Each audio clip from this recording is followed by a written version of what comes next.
Hello everyone, I'm Rob McKinney with the PAC Sports Network. To my right, in his 7th year at head coach at the Waynesburg University men's basketball team, is Mark Christner. Mark, we'll get right into it. Starting the year 1-4, what have you seen from your team so far this season? Rob, thanks for having me. You know, we've seen a little bit of everything. We've seen some really good stuff. We've seen some ugly stuff. And I think you always want to look and say, to take a long view of it. Certainly the start isn't necessarily what we want, but I think I can understand with so many new faces that we have and the teams that we have played. So I've seen some consistency in areas. I think our effort and hustle and commitment to try to do things correctly defensively have been good. We have been inconsistent on the offensive end, and that's really hurt us in games. But I also think we're learning to play 40 minutes. We played 40 minutes at Frostburg, and that won us a game.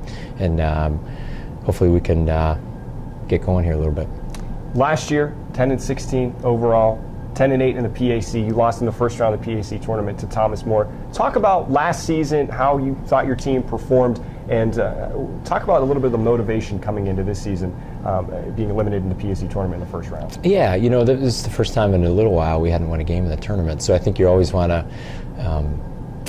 get back and kind of try to advance a little further. You know, years are all different, and you know, they kind of catalog their own way. And I think for us, you know, we're dramatically different, both in personnel and how we play from a year ago. I think what we do want to make sure that we continue to have, though, is I think the calmness that comes from knowing that we've done it before, our program's done it before, in terms of competing in the upper half, and we'll get there. And so I think that's probably, by and large, where we're at. You know, I think last year, at the end, we got to be performing probably up to our capability. I thought early in the year we were not. And so credit to those guys that kind of righted the ship and kept it from going too far down the wrong path. You talked about the personnel. We saw some of the personnel last year graduate due to the fact that they were seniors. DJ Ritchie, BJ Durham, Nate Labishak, Tim Plantsinis, a lot of key contributors. How do you adapt without such great talent in the locker room and on the court? Yeah, that's a good question, Rob. You know, the locker room is always interesting, right? Because you're trying to develop and allow guys to grow. I mean, we've graduated 13 guys in 2 years, so the amount of turnover really just face-wise is huge. But I think the seeds of, and you hear this word a lot, you know, the seeds of culture in the locker room are really important. Guys have to understand how they can get along, how they can mesh together. Each year is unique in that, and we spend some time certainly with that, trying to grow that early in the year and then throughout the year. But we always want to try to promote from within too, you know, with great talent, because you know you're going to lose guys, and we're going to lose 2 more guys who have been pretty instrumental in kind of keeping us balanced and focused here this year with Timmy and Christian. So we want to be able to, you know, kind of bring new guys in maybe who can play, and also have those older guys, or the younger guys, excuse me, who maybe didn't play much as a freshman, grow into some more roles as a sophomore. We've seen that a little bit with John. And you mentioned the people that are going to be coming in and going to be stepping up. And with graduation comes a new incoming class of freshmen.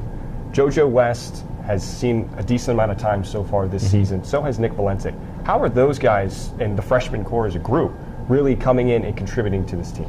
You know, I think the mark of a really good program is the ability to kind of, reload isn't the right word, but you're attracting guys that are kind of fit your culture and fit how you go about doing things. And I think our group has done that. You know, and the guys that don't play much, so Cam Ald and Shane Johnson, Sam Heater, Frank is hurt. He played a nice role, you know, kind of getting started for us. Those guys, you know, practice-wise, they're growing. Certainly Nick and Joe have had opportunities to play.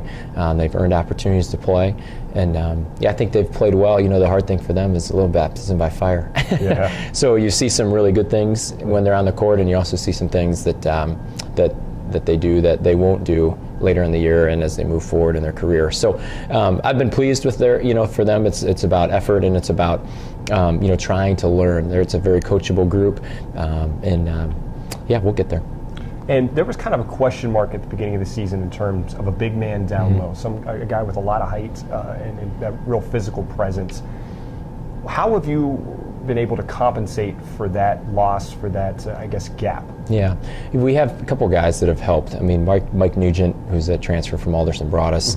and Marcus Wallace is a transfer from Notre Dame College. Both of those guys are in as juniors, and they've really helped give us some depth and some versatility in those spots. Probably the game has changed a lot, where there isn't necessarily a dominant big man, even scattered looking across the league. Teal plays with Clandell, and Thomas More, I suppose, plays with Clifford, and St. Vincent has some guys that can go in too. But most of us are similar, and 6'4", 6'5" guy playing in there just a little. So I think for us, the intensity of life on the board, the attention to detail in terms of how we want to defend in the post, which will be a little different and will kind of change from game to game there. Those things for us help us compensate, and then the way that we play offense, and we're trying to play offense, is designed to just highlight the skills of the group that we have. So it's not really a back to the basket kind of situation, which is fine. So I think we've compensated well. I do think, though, going back to probably your first question, our inconsistency on the board, and sometimes you get that with new people, but that we have to be a little more consistent. We rebounded really well against Bethany on Wednesday. Unfortunately, if we would have done that on Sunday, we probably would have beat Vassar. But hey, you have to learn, and you're kind of failing forward a little bit in that regard. So Grove City will give us a good challenge on the board too tomorrow. Yeah. Well, in terms of Grove City, who are 1-3 on the season, talk about that matchup. Yeah, it's. They play very disciplined, and Coach Lammy is a great man, is a really good coach. Those guys know what they're doing, and they play extraordinarily hard, and they're really committed to what they're doing. And so defensively, a lot of ball pressure, heavy denial. You don't practice against a lot of switching, the amount of switching that they do typically. And then offensively, they're just going to be very patient, and they're going to run their stuff. And so I think for us, in some respects, it's a little bit of a battle of will. The old Rocky IV, Drago and Rocky comes to mind a little. But I think, you have to be able to be resolute just a little bit in how you defend and how you play offense too. When you get kind of going too fast, or if you're trying to do things that you don't normally do, that's when they're able to capitalize. So, both of us are probably pretty desperate for a win, certainly in league play. You don't want to get down too far. They were at Thomas More, we were at Bethany, so to go there and perform well will be a great opportunity for our group. And last question, real quick, just some of the expectations for your team this season. Obviously, a PAC championship would be nice, but just maybe what you're looking for out of your team this season. I think we want to make sure that we really learn how to play as a group and handle moments. I was really proud of our group in Rochester. I thought we played really well. We were down 26 to Rochester, 16th ranked team in the country, and probably every bit deserved. They're really, really good. And we had a layup. Joe missed a layup.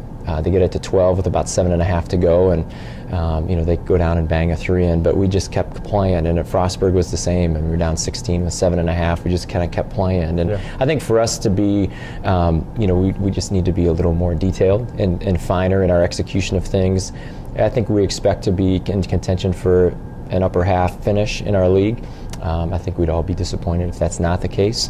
And, continual growth throughout the year. We have been good in January, and we've been pretty good in February too. So we want to try to get to be as consistent as we can be, as quickly as we can be, and then, just really continue to be competitive and, have opportunities to beat some of these teams the second time around, certainly. And also then as we go through the first round of play, our league is balanced.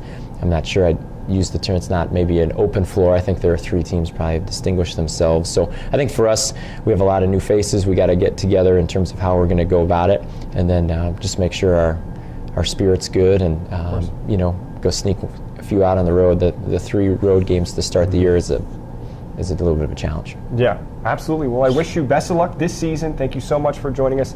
That was the head coach of the Waynesburg University men's basketball team, Mark Christner. Thank you so much for taking time to speaking with us. Thanks, now Rob. back to the second half.